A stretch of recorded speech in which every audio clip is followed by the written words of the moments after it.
ആലപ്പുഴ മാന്നാർ റോഡരികിലെ വൻമരങ്ങൾ അപകട ഭീഷണിയിൽ. പതിവായി മരച്ചില്ലകൾ ഒടിഞ്ഞു വീണിട്ടും അധികൃതർ മൗനത്തിലാണെന്ന് നാട്ടുകാരും യാത്രക്കാരും ആരോപിക്കുന്നു.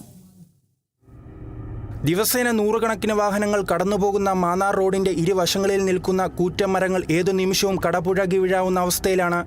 ഭാരമേറിയ ചില്ലകൾ KCBയുടെ ഹൈടെൻഷൻ ലൈനുകൾക്ക് മുകളിലേക്ക് പടർന്നു നിൽക്കുന്നു. ചെറിയൊരു കാറ്റിലോ മഴയിലോ പോലും വലിയൊരു വൈദ്യുതാഘാതത്തിനോ ഷോർട്ട് സർക്യൂട്ടിനോ കാരണമായേക്കാം. മരച്ചില്ലകൾ തട്ടി വൈദ്യുതി കമ്പികൾ പൊട്ടിവീഴാനോ വൈദ്യുതി പോസ്റ്റുകൾക്ക് ബലക്ഷയം സംഭവിക്കാനോ ഉള്ള സാധ്യത വളരെ കൂടുതലാണ്. രാത്രികാലങ്ങളിൽ കാൽനട യാത്രക്കാരും ഇരുചക്രവാഹന യാത്രക്കാരും ഭീതിയോടെയാണ് ഈ പാതയിലൂടെ കടന്നു പോകുന്നത്. ഈ കൊടുംചൂടിൽ മരങ്ങൾ തകർന്നതാണ്, അതിനെ നമ്മൾ വിശ്വസിക്കുന്നില്ല. എങ്കിലും യാത്രക്കാർക്ക് തടസ്സം നിൽക്കുന്നു, യാത്രക്കാർക്ക് ബുദ്ധിമുട്ടുണ്ടാകുന്ന മരങ്ങൾ. ഇന്നലെ രാത്രി തന്നെ ഒരു വലിയ കാറ്റും മഴയൊന്നും ഇല്ല എന്നിട്ട് പോലും തന്നെ ഈ മരം ഇവിടെ വീണ് ഒരു കാരണമുണ്ടാക്കാണ്. വലിയൊരു അപകടമാണ് ഒഴിവായത്. പക്ഷേ ഈ നിങ്ങൾക്ക് നോക്കുമ്പോൾ കാണാം, ഈ റോഡ് സൈഡിൽ മുഴുവൻ ഇന്ന മരങ്ങളാണ്. ആ മരങ്ങൾ അതിൻ്റെ കൊമ്പുകൾ വെട്ടി തരണമെന്ന് ആവശ്യപ്പെട്ടുകൊണ്ട് ബന്ധപ്പെട്ട അധികാരികൾക്ക് കത്ത് ഉൾപ്പെടെ കൊടുത്തതാണ്. പക്ഷെ അതിന് ഒരു നടപടികൾ ഇതുവരെ ഉണ്ടായിട്ടില്ല.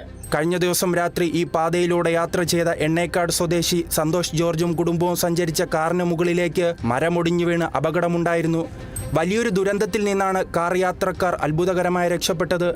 11 kV ഹൈ വോൾട്ടേജ് ലൈനുകൾക്ക് മുകളിലേക്ക് വളർന്നു നിൽക്കുന്ന ഈ മരങ്ങൾ എത്രയും വേഗം വെട്ടിമാറ്റിയില്ലെങ്കിൽ വലിയ ദുരന്തത്തിന് വഴിയൊരുക്കുമെന്ന ആശങ്കയിലാണ് നാട്ടുകാരും യാത്രക്കാരും.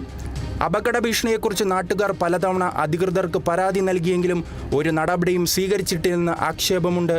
മഴക്കാലം ആരംഭിക്കാനിരിക്കെ അടിയന്തരമായി ഇടപെട്ട് ഈ മരങ്ങൾ മുറിച്ചുമാറ്റി സുരക്ഷ ഉറപ്പാക്കണമെന്നാണ് നാട്ടുകാരുടെ ആവശ്യം. Kerala vision news, Alappuzha.